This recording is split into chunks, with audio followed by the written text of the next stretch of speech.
सर्वांना जय शिवराय. जय शिवराय. आपण आता ज्या किल्ल्यावर आहोत त्या किल्ल्याचं नाव आहे तिकोना.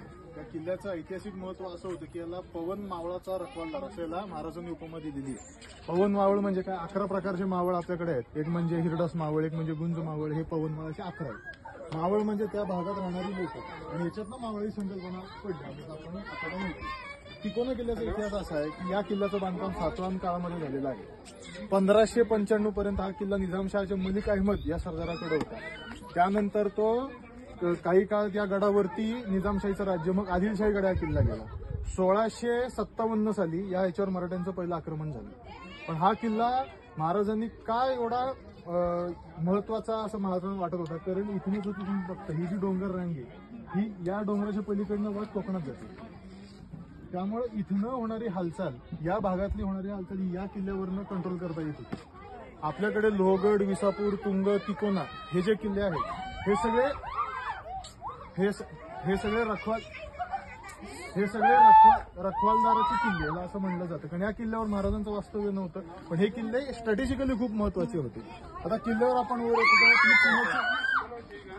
वर येतो तेव्हा किल्ल्याची बांधकाम तुम्ही जर बघितलं असेल तर या पायऱ्या किती उंच आहेत. या पायऱ्या उंच असल्याचं कारण काय आहे, कारण हा किल्ला चढायला बऱ्यापैकी सोपा आहे.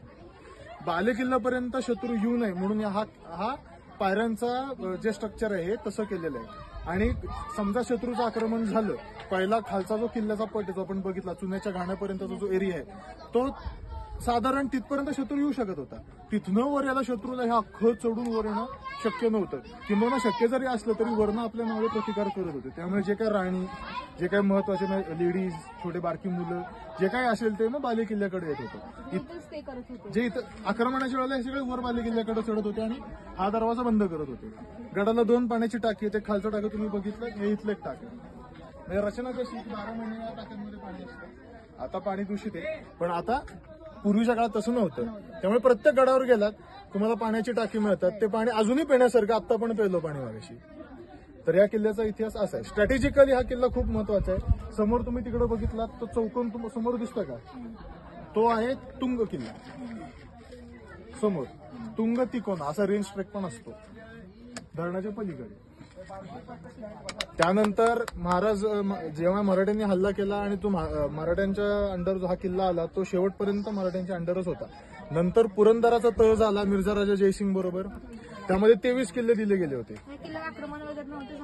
सांगतो ते महाराजांनी पुरंदराचा जेव्हा तळ झाला, पुरंदरचा किल्ला जेव्हा पडला, मुरारबाजी देशपांडे जेव्हा पडले तेव्हा मिर्झा राजांसोबत महाराजांनी तह केला. त्याला ट्रीटी ऑफ पुरंदर असं म्हणलं जातं.